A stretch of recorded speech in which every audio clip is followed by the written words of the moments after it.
Queen Elizabeth and Prince Philip are still alive and well. Seldomly do they have time to frolic around, but today they're alone together and are up for a bit of fun. They're out in Philip's beloved Aston Martin Lagonda 3-liter drop-head coupe. After Philip puts the pedal to the metal, Elizabeth shrieks with joy and asks him, "How much do you think this baby's worth?" He tells her an American buyer wants to give him around $640,000 for it. "Oh my," she says, "that's quite a princely sum." They both laugh at the pun, and then Philip reminds her that Charles has a 1969 Aston Martin Volante DB6 Mark II worth about $427,000. "That's mental," Liz says, only for Philip to say it's not as mental as the $73 million they forked out on property maintenance last year or the $3.6 million they spent on utilities. Philip hits a corner with too much speed, making the tires screech. Elizabeth gives him that look that says, "You're not 20 anymore, Philip." Philip had lost concentration for a second, thinking about the money being wasted. He tells Elizabeth he's still reeling about Harry spending $265,000 on Meghan's Givenchy wedding dress. "Sick," says Elizabeth. "Bloody waste of good money, that's what it is," says Philip, as the two speed up again and scare a farmer half to death as they come up behind his tractor, honking the horn like teenagers. Okay, so I guess we don't have to tell you that this scene never actually took place. As much as we'd like to think the Queen used slang words like sick, we doubt she ever reacted that way when she heard about her family's Titanic expenses. What is true, though, are the numbers we've given you. In 2016, Forbes reported that Philip's beloved drophead was about to be auctioned at the Imperial War Museum in Duxford, Cambridgeshire. The car was expected to fetch the price we told you, £450,000 or $640,000. We got that information about property maintenance and utility bills from the Sovereign Grant and Sovereign Grant Reserve Financial Summary, posted on the British royal family's official website. It also said that the royals paid a whopping $1.3 million on housekeeping and hospitality. That was a drop in the ocean in relation to the Queen's total payroll expenses, which was $24 million. The cost for other staff was $3.8 million. And as for spending big when it comes to other luxuries, not something on that website, the diamond-studded engagement ring Harry bought Meghan was said to be worth $350,000. When Prince William proposed to Kate Middleton, he got down on one knee and slipped a ring on her finger composed of a giant 12-carat sapphire in the middle of 14 diamonds. This is said to be worth about $500,000 right now. Okay, so it once belonged to Princess Diana and was worth much less back in 1981 when she and Charles decided to get hitched, but that really doesn't matter. What does matter is that there are a lot of rings in the royal family, and suffice to say none were bought from the British Argos catalog, a place where you can pick up a ring for the price of one of the former Queen's socks. The royal family's lifestyle is not exactly cheap. From the year 2020 to 2021, its total expenditure was said to be around $108 million. As you'll soon see, this isn't exactly true. You already know where a lot of the cash goes, but we didn't tell you about travel expenses that came to around $4.8 million. But these are the day-to-day costs of just getting by. It doesn't include what the family spends on luxuries. For example, the Royal Art Collection, the biggest private art collection on the planet. This is now partly the property of King Charles III. It's said to consist of around 1 million paintings, prints, watercolors, photographs, drawings, and other objects. You'll find works by Rembrandt, Michelangelo, and Leonardo da Vinci in there. It goes back a long way, although not much in the collection was amassed before King Henry VIII. From the time Elizabeth took the throne in 1952 to when she passed away in 2022, she added about 2,500 objects to the collection. This included around 20 paintings, not cheap ones either. We know she picked up modern works from the likes of Lucian Freud and Andy Warhol, but she bought them with her own money. We can't say what the entire collection is worth, but we're talking about a hell of a lot of money. Some say around $10 billion. The Rembrandt portrait alone is worth millions. Still, we should remember that the crown jewels are part of the collection too. They might be worth about $5 billion. That's a wild guess. Even though it's a private art collection and the royals can add to it, they can't sell it. All we want to point out is that the royals tend to spend a lot of money. She had to pay for that stuff, unlike the land portfolio she inherited and that Charles just inherited. Charles now holds the land titles to around 6.6 billion acres of land throughout the world. This is often said to be around 1/6 of the planet's land mass. Charles couldn't sell the land even if he wanted to, but it's technically the crown's land. If that's confusing, this is what the New Statesman said in an article about the British royals and their great mass of land. The article first talked about the Kidman family in Australia and the fact that they have so much land. It added, theirs is the largest private, non-monarchical, non-state landholding on Earth. The Kidmans cannot own land in Australia, only the Queen does so there. What the Kidmans possess is a mixture of specific crown leases for fixed periods of time and freehold leases for indefinite periods. Another article said, due to the doctrine of tenure, the law in Australia holds that the Crown has absolute ownership, notwithstanding any native title claims. As we said, this land cannot just be sold, but if we were to consider the value of the Crown land around the world, we're talking many trillions of dollars. Just bear in mind that much of Australia and Canada is Crown land, but the royals aren't making money from it. Then there are the properties the royals do have in the UK called the Crown Estate. This is sometimes referred to as the sovereign's public estate. It's not part of the new king's private estate, nor does it belong to the government. It does make money though. This includes forests and farms, office blocks, and racecourses. It's made up of parts of the seabed, think oil, retail parks, shopping centers, and posh streets in London. But again, the money made from these properties does not go directly into the royal pockets. The money is mostly given to the British government. There's a lot of money in these properties, with the portfolio of assets in 2021 said to be worth in the region of $16 billion. That year, there was $521 million in revenue and $288 million in net income. 3/4 of it went to the UK Treasury and 25% went to the royals. The Queen has even owned McDonald's restaurants before. The UK media reported in 2016 that she had sold some land on Bath Road Retail Park in Slough for around $180 million. There was a branch of Mackie D's there, to use a British expression. When the land was sold, the Crown Estate made millions on its investment. Okay, we understand if this is a bit confusing for you because right now it doesn't seem very clear where the royals get their cash to buy those expensive cars and diamond rings. It sounds confusing because it is confusing, but we'll try to make things more clear right now.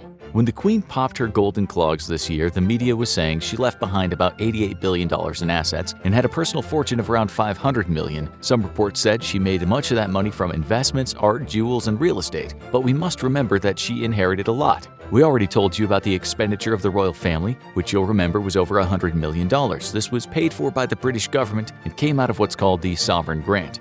It didn't cover everything by a long way. As you'll soon see, the people also paid. Anyway, the sovereign grant pays for all the day-to-day stuff, as well as palace receptions, visiting schools and other places, and traveling around the world. This can be expensive. One of the Queen's solitary train journeys before she died cost almost $35,000. In 2022, Charles's trip to Barbados cost almost $150,000. The cost of William and Kate going to Belize, Jamaica, and the Bahamas was over $240,000. We've seen the receipts. The royals are open to some extent about what they spend, although, as you'll soon see, not always open about how they make money. The Queen used to get about 15% of the Crown Estate profits, but that went up to 25% in 2017 because she wanted about $380 million to do up Buckingham Palace. This 25% of the profits made up most of the sovereign grant. Even if the Crown Estate didn't bring in any money, the royals would still get their full whack of cash from the government. The Treasury would just pay. As we said, the public pays too, for things such as metropolitan police costs, likely several $million per year. General security costs for the royal family could be as much as $100 million per year. Military procession costs, we don't know and it depends on what happens in the year. And local government logistical costs, we also don't know. The true cost of these things is unknown, but a report in the BBC recently cited a paper called The True Cost of the Royals. It said on top of that $108 million expenditure, the public pays around $262 million. So the cost of the royal family is estimated to be over $370 million a year. The good news for Charles is that unlike everyone else in the UK, he didn't have to pay the 40% inheritance tax when he inherited everything. This is because of something the Queen signed in 1993. That's when Prime Minister John Major said it wouldn't be fair to charge the royals inheritance tax. The new rule said the royals have surrendered what they own to the government, i.e. the Crown Estate profits, the art collection, etc., so it was ruled that it would be inappropriate for inheritance tax to be paid in respect of such assets. Still, that's only in relation to the Crown Estate cash. The royals also have private stuff going on, such as the Duchy of Lancaster. This is a hefty portfolio of land, properties, and assets from which they can make money. The government has said Charles won't pay inheritance tax on that either because the royals need a degree of financial independence from the government. The Duchy of Lancaster estate is worth in the region of $700 million and brought in about $25 million last year. It includes properties and land in expensive parts of London, farms, offices, buildings, stately homes, and more. The Duchy of Cornwall is another private money spinner, bringing in about $22 million a year. It consists of 205.1 square miles of land, including farms and a lot of beautiful country manors. It also includes a famous cricket ground, a prison, as well as forests, rivers, and coastline. The seabed and coastline are very lucrative when considering the oil and new wind farms. The entire portfolio was said to be worth over $1 billion. There was no inheritance tax paid when this was passed on. Charles will pay the top tier of income tax at 45%, but he won't pay capital gains tax or corporation tax. The Prince of Wales website explains, the duchy is not a company and is not therefore liable to pay corporation tax, and the prince is not entitled to receive any capital gains from the duchy, and therefore does not pay capital gains tax on capital gains from the duchy. The Queen also made a ton of cash elsewhere, which she has now passed on. Her estates of Sandringham in Norfolk and Balmoral in Aberdeenshire are worth a small fortune now. She also has a stable of racehorses that are worth a pretty penny. The Guardian recently said that her royal stamp collection is worth over $100 million. The royals often buy things as an investment, and usually the prices of those things go up. So in very simple terms, they make money by already having a lot of it handed down and then investing it wisely. It's hard to lose when you start a race a lap ahead of everyone else. It also helps that their entire cost of living is paid for by what comes to them through the sovereign grant. It also helps that the public pays for their security and some of those expensive events they hold for the public. Just means that they can focus all their money on making more money. Those two duchies alone are worth $18 billion, which is all their private cash. That's how you can afford dazzling rings and uber luxurious cars. But there is more. There is all the secret money. Something like $193 million in royal wills will not be published. The Windsor family has gone to great lengths to ensure the public can't know the content of what is said to be in 33 wills. These assets are private things such as jewelry, art, property, and whatever else the royals might accrue throughout their lives. Also, when you have power, you're always able to make a bit on the side. The New York Times wrote this year that Prince Charles had received $3.1 million in donations from a Qatari billionaire. Some of it apparently arrived in shopping bags. It also said that his charities got $1.21 million from the family of Osama bin Laden, and it's currently being investigated if he accepted a cool $2 million from a Saudi tycoon in exchange for a knighthood. Still, how much Charles knew about this is up for debate. But he certainly knew about the $3.1 million because it said he collected the bags full of cash in person. It wasn't illegal, we're just telling you how a royal might make money. It also helps that the royals can evade taxes at times. The media reported in 2012 that Charles's estate was engaged in a well-entrenched tax avoidance scheme. In 2017, once the so-called Panama Papers were published, The Guardian wrote, the Queen's private estate invested millions of pounds offshore. It said the money from the duchies was coming in and then being invested in dubious businesses whose offices were located in small islands far away from the prying eyes of the tax collector. The BBC wrote, the Duchy of Lancaster, which provides the Queen with an income, held funds in the Cayman Islands and Bermuda. The Queen might have known nothing about this, but again, it just shows how money can be made. You can find legal loopholes to avoid paying taxes if you're rich. If you're poor, well, don't even think about fixing someone's toilet for cash in hand. Ask Prince Andrew about having friends with benefits, one royal who certainly doesn't have the best reputation right now. He stands accused of taking around $806 million from a Turkish millionaire on the promise of helping someone get a British passport. The bankers involved with the transaction were told it was a wedding gift for Princess Beatrice. Before Andrew stepped down from his duties, he was being paid around $270,000 a year, and we're not sure if the Queen kept giving him cash after that. He also got an army pension of about £21,000 a year, but that's nothing compared to the $16 million he got when he sold one of his properties to the son-in-law of the former president of Kazakhstan. He got much more than the $3 million he paid for it, and the transaction was done through an offshore trust in the British Virgin Islands. It probably helps to have mega-rich friends, too. Andrew's ex-wife Sarah once borrowed money from Andrew's now-dead close billionaire buddy, the infamous Jeffrey Epstein.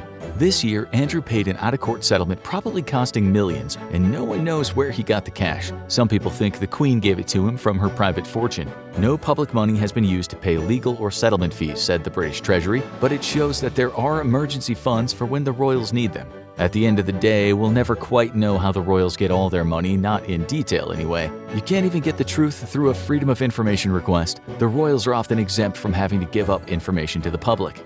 Now, have a look at the stressful part of being a royal. In insane ways, the Queen of England survived 3 assassination attempts. Or enter the rabbit hole in mysterious death of Princess Diana. What do we know and what don't we know about it?